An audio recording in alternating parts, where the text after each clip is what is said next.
Timesplitters 2 is the best first-person shooter ever made, and if you disagree with me, then you're wrong. And just like every other of all my best games ever, Jet Set Radio Future being my best 3D platformer, Abe's Exodus being my best 2D platformer, Owen Darn 2 being my best rhythm game, all are forever doomed to never get another game in their series, because why would anything good ever happen to me? Or at least that's what I thought for my entire life until the dead and rotting husk of Oddworld sprang back into life, so I'm kinda hoping by listing all these here I can make magic happen twice. And what would you know, magic did sort of happen twice.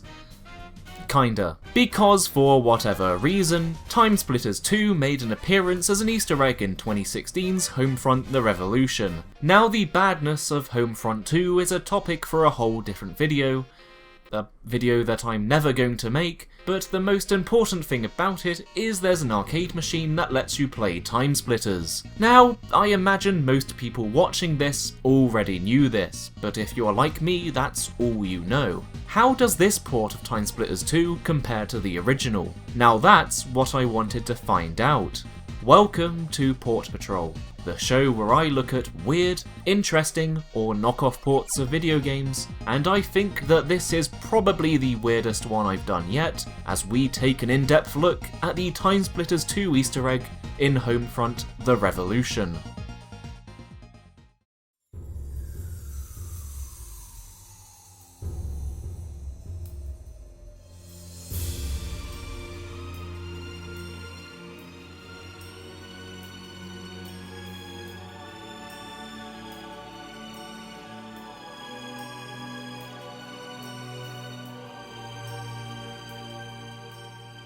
Now this is going to be a shorter video, you can tell by the way it is, because the Easter egg sadly only contains the first 2 levels. And what is here is pretty well recreated from how it was originally. It plays exactly like the original, the only difference being is that the reticle is on screen at all times now, for whatever reason. Oh, and there's no co-op, which I feel like is probably a given, but I thought I better mention it just in case. Everything from Siberia and Chicago made it over exactly how you remember it, even the smaller details like how the barrels only drain to the point where you shoot them. One thing I didn't expect, however, was the Easter egg hidden in Siberia that lets you play minigames, although rather awesomely, instead of just unlocking one game, it now unlocks all 3. Which is in all honesty pretty fucking cool. Similarly to the game it's contained within, the Timesplitters 2 Easter egg is very obviously unfinished, a little rough around the edges, but clearly had a lot of love put into it. I mean, before it even starts, the developers even list their names and the message ported with love next to it, which is kinda cute in a weird sort of way. It has a few graphical inconsistencies, such as the laser barriers that don't look right, the squished HUD elements, and to things like object pop-in during the opening cutscene where the game was originally 4x3, but they've now made it widescreen.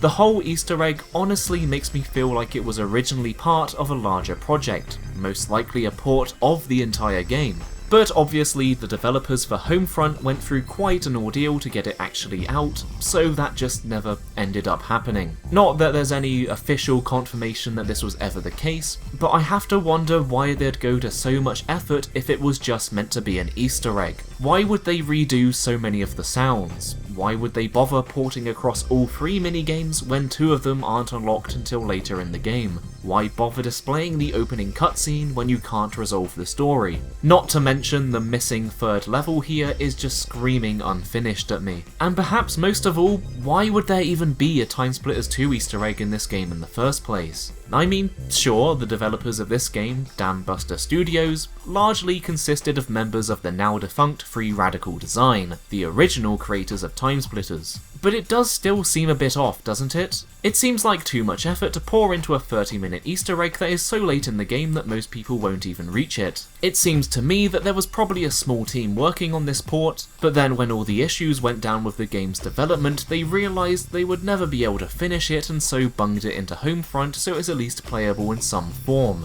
I mean, that's what I think, at least. I can't actually find much about this Easter egg online apart from the fact it exists, so I could just be talking out of my ass for all I know. Could it be I'm looking way too deeply into an Easter egg? Maybe it was never meant to be part of a bigger project and was literally just what it is, a fun Easter egg that some people made because they were bored. Honestly, I have no idea. But what I can tell you is that while it does have its flaws, it is honestly one of the coolest Easter eggs I think I've ever stumbled across, because it lets you play the best first-person shooter ever. An obviously flawed but still cared about version, which is still fun to play despite these little issues. Is it worth buying Homefront for? No, it isn't. Why would you even begin to think that? You're much better off just emulating them if you want HD Timesplitters. But if you're into open world first person shooters, then Homefront is honestly not all that bad. And the fact that some people actually still care about this game, enough to put so much love into porting it,